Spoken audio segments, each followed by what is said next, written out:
அனைத்து மாணவ செல்வங்களுக்கும் வணக்கம். நீட் 2025 ரிசல்ட் அனௌன்ஸ் பண்ணிட்டாங்க. ஸோ நம்ம ரொம்ப பெரிதும் எதிர்பார்த்த ரிசல்ட் அவங்க சொன்ன டேட் ஜூன் 14 அனௌன்ஸ் பண்ணிட்டாங்க. இதுல வந்து நீங்க ரிசல்ட் லைவ் டைரக்டா நீங்க பாத்துக்கலாம். ரிசல்ட் லிங்க் நிறைய ஆல்டர்னேட் லிங்க் கொடுத்துருக்காங்க. நிறைய பேர் காலையில இருந்து ட்ரை பண்ணிட்டு இருக்காங்க, ஓப்பன் ஆகல. பட் நிறைய பேர் பார்த்துட்டாங்க. அதுல நீங்க ரிசல்ட் லிங்க் உள்ள நீங்க போனீங்கன்னா உங்களுக்கு வந்து அப்ளிகேஷன் நம்பர், பாஸ்வேர்டு, கேப்சா கேட்கும். என்ட்ரி பண்ணிடுங்க. ஸோ என்ட்ரி பண்ணி நீங்க உங்களுடைய ரிசல்ட்டை நீங்க ஈஸியா பாத்துக்கலாம். ஸோ இதுல மெயினா வந்து நம்ம என்ன அப்டேட் கொடுக்குறோம்னா, இதுல உங்களுடைய நீட் ரிசல்ட் அனலைஸ் பண்றது எப்படி சார்? நம்மளுடைய நீட்டை வந்து இப்ப நம்ம கட் ஆஃப் மார்க் தமிழ்நாடுக்கு என்ன இருக்கும், ஆல் இண்டியாவுக்கு என்ன இருக்கும், இதெல்லாம் நம்ம டிஸ்கஸ் பண்றோம். இதுல வந்து நம்ம மெயினா வந்து டிஸ்கஸ் பண்ற ஒரு விஷயம் என்னன்னு கேட்டீங்கன்னா, கவர்மெண்டே வந்து அவங்களுடைய அனலைஸ் பண்ணி கொடுத்துருக்காங்க. ஸோ 2019 இருந்து 2025 வரைக்கும் எவ்வளவு number of appeared register candidate, appeared candidate, அதுல கேட்டகரி வைஸ் அழகா பிரிச்சிருக்காங்க. இதுல மெயினா நமக்கு 2025 மட்டும் நம்ம ரெஃபர் பண்ணோம் அப்படின்னு கேட்டீங்கன்னா, இதுல நம்பர் ஆஃப் கேண்டிடேட்ஸ் எவ்வளோ, தென் அதோட முக்கியமான விஷயம் பாஸ் மார்க் எவ்வளோ. நீட்ல நிறைய பேர் கேட்டிருந்தாங்க. உங்களுக்கு யூஆர் அண்ட் இடபிள்யூஎஸ் கேண்டிடேட்டுக்கு உங்களுக்கு 144 உங்களுக்கான பாஸ் மார்க்கா இருக்கும். அண்ட் எஸ்சி எஸ்டி ஓபிசி கேண்டிடேட்டுக்கு 113 உங்களுக்கு பாஸ் மார்க்கா இருக்கும். இதுல வந்து நீங்க டிஸ்ட்ரிக்ட் வைஸ் உங்களுக்கு ஸ்டேட் வைஸ் செப்பரேட் ஆகுது. அதை நீங்க ஃபாலோ பண்ணிக்கலாம்.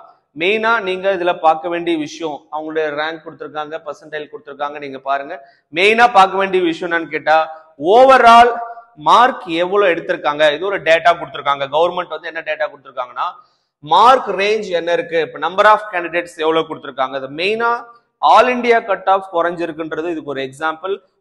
ஃபர்ஸ்ட் மார்க் ஆல் இண்டியால எவ்வளவு சார்ன்னு கேட்டா, ஏஐஆர் 1 வந்து ஏர் வந்து 686. ஸோ நம்ம ஆல் இண்டியா கட் ஆஃப் நம்ம பார்க்கும்பொழுது, ஆல் இண்டியாவுடைய ரேங்க் நீங்க ஸ்கோர் கார்டில் வந்திருக்கும், நீங்க பார்த்துருப்பீங்க, category rank and overall all India rank. இதுல நல்லா கவனிங்க. அப்போ 686 தான் ஃபர்ஸ்ட் மார்க் வந்திருக்கு. அப்போ 651ல இருந்து உங்களுக்கு 686 வரைக்கும் வெறும் 73 ஸ்டூடெண்ட் தான் எடுத்திருக்காங்க. இது ரொம்ப ரொம்ப ரொம்ப ரொம்ப கம்மியான ஒரு கேண்டிடேட். நம்பர் ஆஃப் கேண்டிடேட்ஸ் ரொம்ப ரொம்ப கம்மி. இதுல அப்புறம் 601 to 650 வரைக்கும் பாத்தீங்கன்னா 1259 கேண்டிடேட்ஸ்.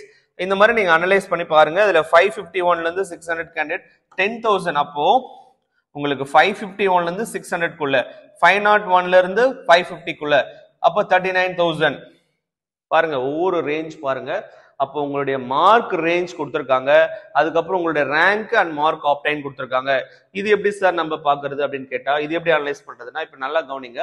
இதுல பாத்தீங்கன்னா உங்களுக்கு 502 மார்க்ஸ் அந்த ஆப்டைன் அந்த மார்க் வரைக்கும் 50,000 கேண்டிடேட்ஸ் எடுத்திருக்காங்க. அண்ட் 1 lakh இதை பாத்தீங்கன்னா 464 மார்க் வரைக்கும் 1 lakh கேண்டிடேட்ஸ்.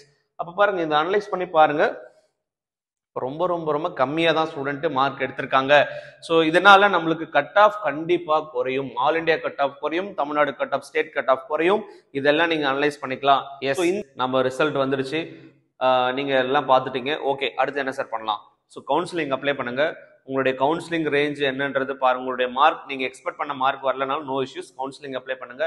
உங்களுடைய ஒரு ப்ரிடிக்டட் ஸ்கோர் இருக்கும் இல்லைங்களா, நாங்க ப்ரிடிக்ட் பண்ணிருக்கோம் இந்த ஸ்கோர் ஓரளவுக்கு வந்தா ஓகேவா இருக்கும் அப்படின்னு சொல்லிட்டு நம்ம ஒரு ப்ரிடிக்டட் கட் ஆஃப் இருக்கும். அந்த கட் ஆஃப் ரேஞ்சில் இருக்குன்னா நீங்க கவுன்சிலிங் அப்ளை பண்ணிட்டு வெயிட் பண்ணுங்க. இல்ல சார் எனக்கு அந்த கட் ஆஃப் ரேஞ்சில் இல்ல, நான் என்ன சார் பண்ணலாம்னா எஸ்எஃப் ட்ரை பண்ணுங்க உங்களால் முடிஞ்சா. இல்ல எஸ்எஃப் ட்ரை பண்ணலன்னா அடுத்து நீங்க மேனேஜ்மெண்ட் ட்ரை பண்ணுங்க. இது எல்லாமே உங்களால முடிஞ்சா ஃபினான்ஷியலி நீங்க ஓகேவா இருக்கிறீங்க அப்படின்னா பண்ணுங்க. இல்ல சார் நான் வந்து அகைன் ரீரிப்பீட் பண்ணலாமா, ரிப்பீட் பண்ணி தான் அந்த ரிசல்ட் வந்து அகைன் ரீரிப்பீட் பண்ணலாமா, இல்ல ரீரிப்பீட் பண்ணிட்டு அகைன் தேர்ட் டைம் பண்ணலாமான்றத உங்களுடைய மனநிலை பொறுத்து. நீங்க கண்டிப்பா என்னால பண்ண முடியும். நான் வந்து என்னுடைய கனவு தான் மருத்துவராக தான், என் கனவு எம்பிபிஎஸ் தான் என் லைஃப்னா, நான் மறுபடியும் சொல்ற விஷயம், உங்களுக்கு தோணுச்சுன்னா நீங்க பண்ணுங்க. பேரண்ட்ஸ் உடைய கம்பல்ஷன்ல நீங்க பண்ணாதீங்க. ஏன்னா ஸ்டூடெண்ட் வந்து ரொம்ப இந்த எக்ஸாம்ல ரொம்ப சஃபர் ஆயிருக்கிறாங்க. அதனால கண்டிப்பா பேரண்ட்ஸுடைய ஒரு ஈடுபாடும் நமக்கு வந்து முக்கியம், பேரண்ட்ஸுடைய சஜஷனும் முக்கியம். பேரண்ட்ஸ் தான் நம்மளுக்கு டைம் கொடுக்குறாங்க, நம்ம நெக்ஸ்ட் இயர் பண்ணணும் அப்படின்னா.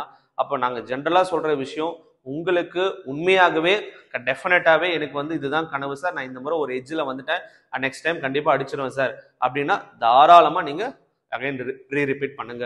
ஸோ அது எங்களுடைய சஜஷன். ஃபர்தர் அப்டேட்ஸ் கரெக்டாக ஃபாலோ பண்ணுங்க. தேங்க்யூ.